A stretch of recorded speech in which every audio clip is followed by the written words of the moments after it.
Hello and welcome back. This is video number 7. We're going to talk about how to set up your ad sets. Now, we talked about campaigns briefly before. Ad sets, however, allow you to target specific groups, their locations, their countries, different audiences, their likes, their interests, the budget. You can specify that as well. So when you create different ad sets, you want to make sure that you create a different ad set for a different location. So you don't want to create an ad set with tons and tons of countries together, unless they are perhaps the third world countries. But for the most part, what we like to do is we like to segment and try to create as many different ad sets as possible. That way we kind of get more of a granular view of what's actually converting into page likes. So if we find out that maybe a specific city in a specific country is converting really, really well, then instead of targeting the whole country and losing money that way, you can instead target that specific city. And then your cost will actually drop because the engagement increases, right? So just keep that in mind when you create your ad sets. Now, Facebook is going to ask, what page would you like to promote? So in this case, you want to just click on that and specify that. And if we scroll down, the next section is audience. So we have custom audiences. So unless you are aware of what this is, just ignore it.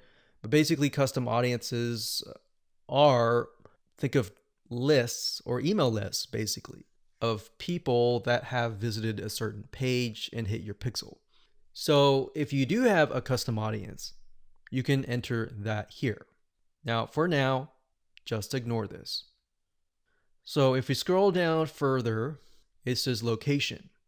So people who live in this location, everyone in this location, people recently in this location, or people traveling in this location. So that gives you a better idea of who to target. So if your product or service relates more to these, you may want to choose those. In this case, we always choose people who live in this location. A lot of times it will choose your country by default. So we're just going to click X here, and it's going to say missing audience location. Now, in this case, we want to target the third world countries. So we've got Bangladesh here. And another thing that you have access to is regions. So if you click on browse, what Facebook will do is it'll list out regions. So we've got free trade areas, emerging markets, app store regions, the Europe area. So free trade, we can go to Asia down here. So Asia down here encompasses Australia, Brunei, Hong Kong. So these are actually what we call, some of these are actually tier 1. So we don't want to do that off the bat because that will just increase our costs. So what we like to do is, if you're not aware of what country to target, you can actually simply go to google.com, type in the keyword term list of third world countries, and scroll down and just try to look for it. So it says third world countries 2019. Now, obviously this most likely is going to stay the same throughout the next few decades. But if we go back over here.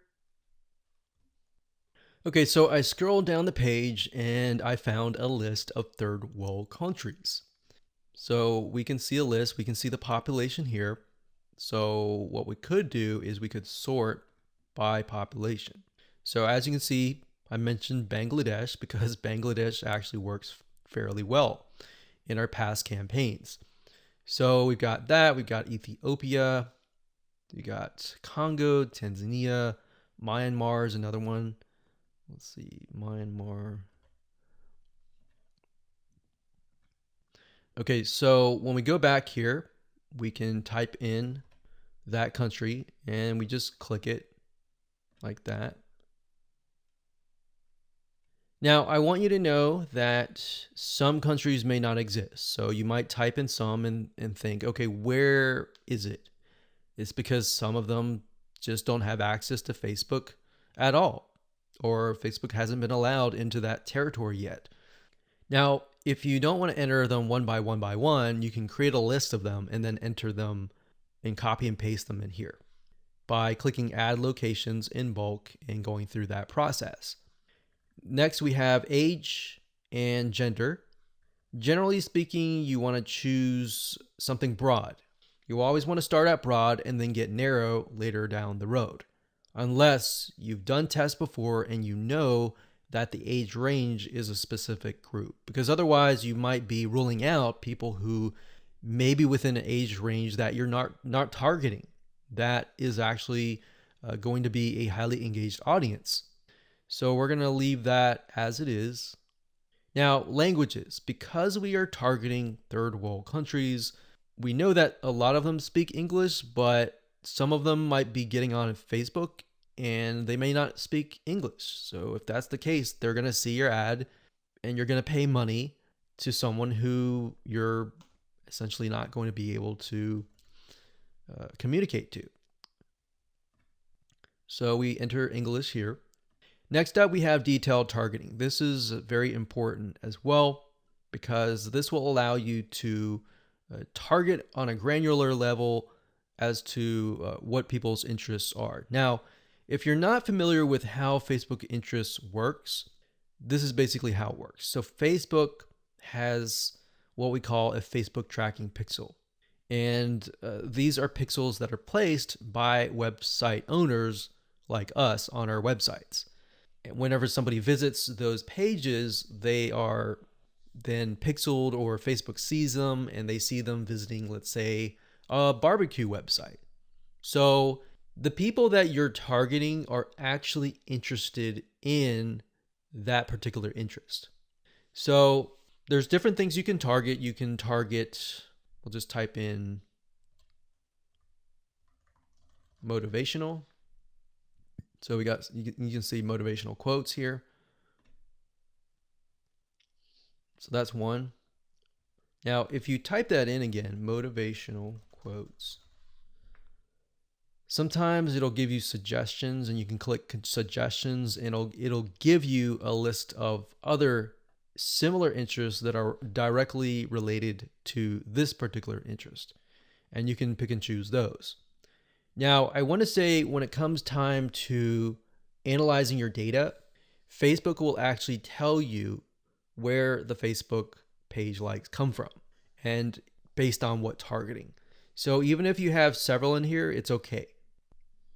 Next up, you can specify people of specific Facebook pages, or you can exclude people of that particular page. Next up, we have automatic placements. In other words, where do you want Facebook to show your ads to the right people? So automatic placements, what that means is Facebook will use their artificial intelligence to place your ads. If you click edit placements, you can then specify which places you want your ads to appear.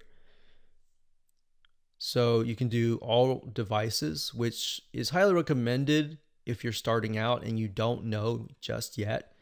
It's better to start general than more specific, because if you start specific, you can't go backwards.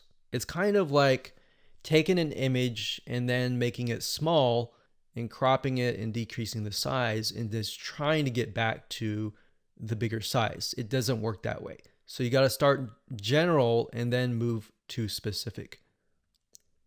So just to keep things simplistic, we usually choose automatic placements because we're utilizing Facebook's extremely smart artificial intelligence.